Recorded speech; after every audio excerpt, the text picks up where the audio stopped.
Hey everyone, welcome back to the Teenology Podcast, where teens make sense of the world that they are about to change.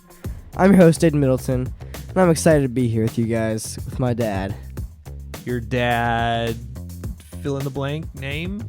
Not this time. No. Okay, well, I'm excited to be here with my son, String Bean. What? Yes, because you're almost 6 feet tall now. You're still shorter than me by a little bit. Like, not even half an inch. About half an inch, maybe an inch. And you literally weigh like 112 pounds. Dad, not even close. What are you up to? I'm 145. Oh, yeah, you're super fat, 145 pounds, 6 foot kid. You're String Bean. I'm muscle. Well, it is good to be back because we took some time off over Christmas and the holidays because we churned out 18 episodes in a row. So we're calling this Season 2. Oh. Today is the official beginning of Season 2. Now, for those that are at home listening, we got some exciting stuff up our sleeves for 2021. 2020 was for us, kind of, you were trying to figure this thing out, this whole podcasting thing. Mm-hmm. But we're going to do what our friends in Texas call go big or go home in 2021. Oh. Yeah. So we're going to be bringing in some guests on the podcast. Yes, we are. Who are experts in their field. We also have some other big plans, but I can't let the cat out of the bag quite yet. So you guys are going to have to stay tuned because it's all getting worked on right now. Yes, get excited. We finished our last episode around Thanksgiving, which is, did you know, the official biggest eating holiday in America. That makes sense. And you know what I actually read the other day that's pretty surprising? What's that? The second biggest food holiday in America is the Super Bowl. The Super Bowl. So last Sunday, a week from yesterday, was the second biggest food holiday in America. Yes, which is crazy because it's more than Christmas. It's more than birthdays. Well, you know what else? I mean, I might take some heat for this. No, I love Thanksgiving because I love any holiday around food. Yeah. But I would rather eat wings than turkey. I 100% agree. So I say from now on, our family, we make a declaration that we only do wings on Thanksgiving. Yes, that's a great idea. You just have to convince your mom, my wife, to do that. Yeah. Anyways, the Super Bowl was last week. And for those of you who may not know, our house is a huge sports house. We love sports. We play sports. The big games like the Super Bowl are always huge. Who did you have in the Super Bowl? What did you think? You think the Bucs were going to win? No, I didn't. I thought the Chiefs were going to win just because their offense is crazy. Mm-hmm. But I thought the Bucs had a chance because they got the legend, the living legend, TB12. Tom Brady. He's a double middle namer. Did you know that? I heard them say it on TV. He has two middle names? Yes. I think it is Thomas, if I remember, Thomas Edward Patrick Brady. Oh, wow. Yeah. So have fun filling out your Social Security, all your legal documents, Tom. I know that's lame, but he probably doesn't do that anyway. He probably has, like some minion that he pays a lot of money to do that kind of stuff. All right, Dad, we got a juicy topic today, and it's also pretty controversial. And I think we're going to actually make this a 2-part episode. Okay. Because it is a huge topic to cover and a big part of all of our lives. You know what I want to talk about? What at? Phones. Because most kids nowadays have them, and most people seem to have problems controlling ourselves on them. So let's talk about how to use our phone correctly. That's a good idea because Lord knows if you've ever seen a teenager or an adult these days, half the time our heads are buried in our phones. Yeah, and I've also seen children under the age of 10 with phones now. It's crazy, right? Which is crazy to me. Yeah, but we got to give the people what they want, and the people have demanded a continuation of the Gen Z word of the episode. So get ready for it. All right, Aiden. Now, I have a confession to make. I know what the meaning of this word means. Mm-hmm. And I think actually most of our people know what the meaning of this word means. What? Yes, but after watching the Super Bowl last Sunday, I felt compelled that we have to talk about this word.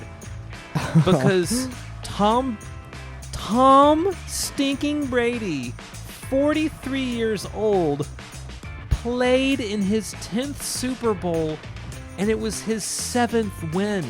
Do you know that Tom Brady has more Super Bowls than any NFL franchise now in the entire NFL? Really? Yes. The Patriots obviously have 6. Wow. Tom Brady has 7. That's crazy. So he has more Super Bowls than any franchise. So with that, we got to talk about this word because it is a word that the kids are using all the time. What's that word? It's a word that describes an animal, a small animal that grazes in fields, a goat. Why do we say goat for everything, Aiden? Because people refer to me. The goat? Yeah. A small animal that grazes in fields? No. The GOAT stands for the greatest of all time. The greatest of all time. Yeah. And if there ever was a doubt who the greatest football player of all time was, Me. besides you, of course, I think that was permanently put to rest, if it was even a conversation anymore, by what TB12 did in the Super Bowl. Yeah, that was pretty impressive. So, in honor of the legend, Tom Brady, And we're me.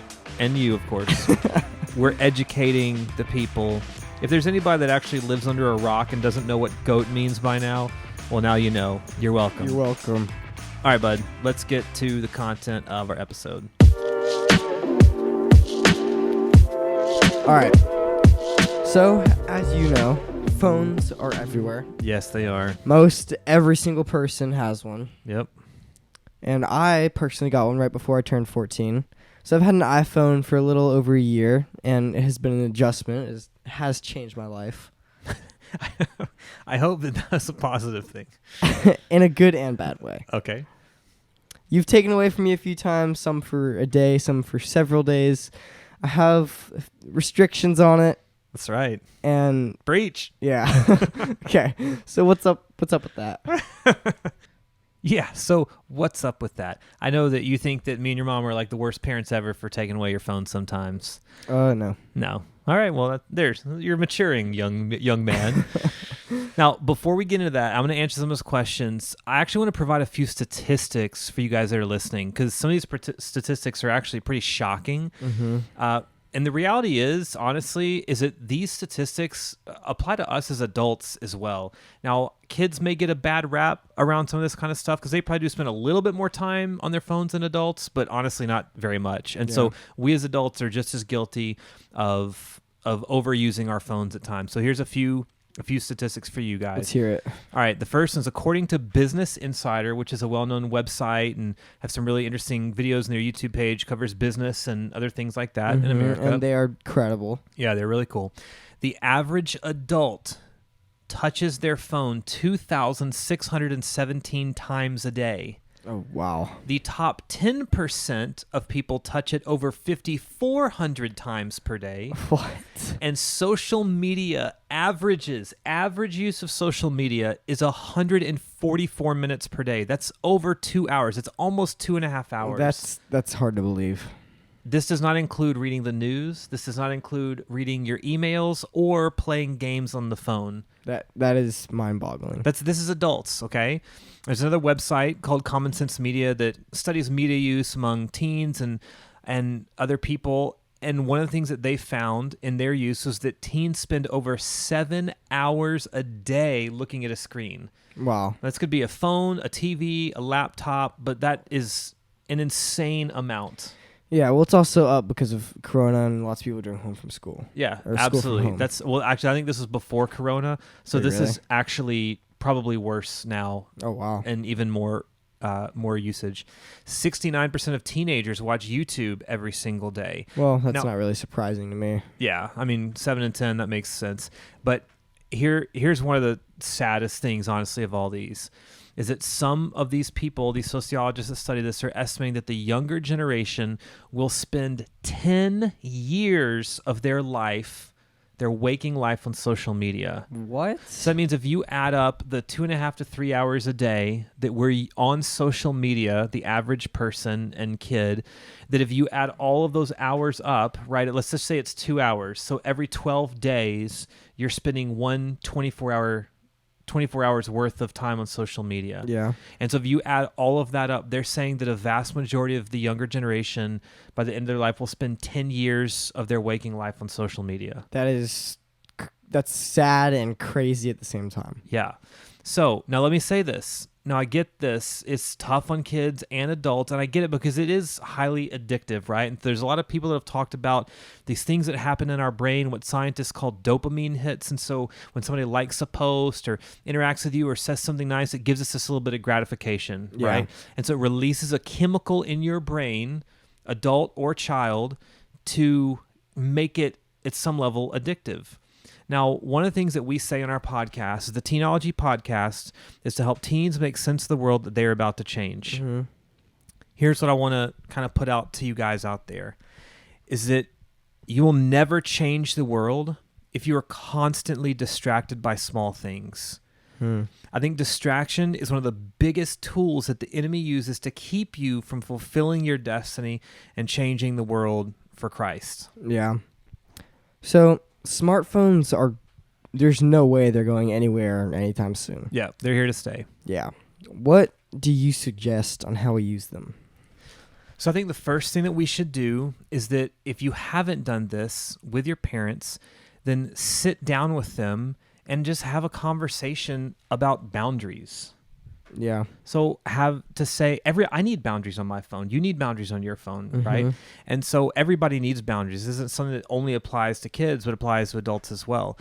But I think it'd be a great time if you've never done this to say, hey, Mom or Dad, I'd actually love to have some boundaries on my phone because I don't want to waste my life. Yeah. I don't want to waste it on social media. I don't want to waste it on playing a game. And there's nothing wrong with those things, right? It's fun to play a game. It's fun to interact with people on social media. So those things aren't evil in and of themselves. But if they get too big, then what happens is it actually begins to, we live in this fake world, right? Yeah. And we actually are not doing the things that God has called us to do. And one of the things, we've talked about is that our goal as parents is actually to give you guys freedom. Like we want to give you boys freedom, right? And so the way that we do that is we have self-control, we have boundaries, and then when those boundaries are established and you own those boundaries before God and with us in partnership with us, then what happens is you get more freedoms. Yeah.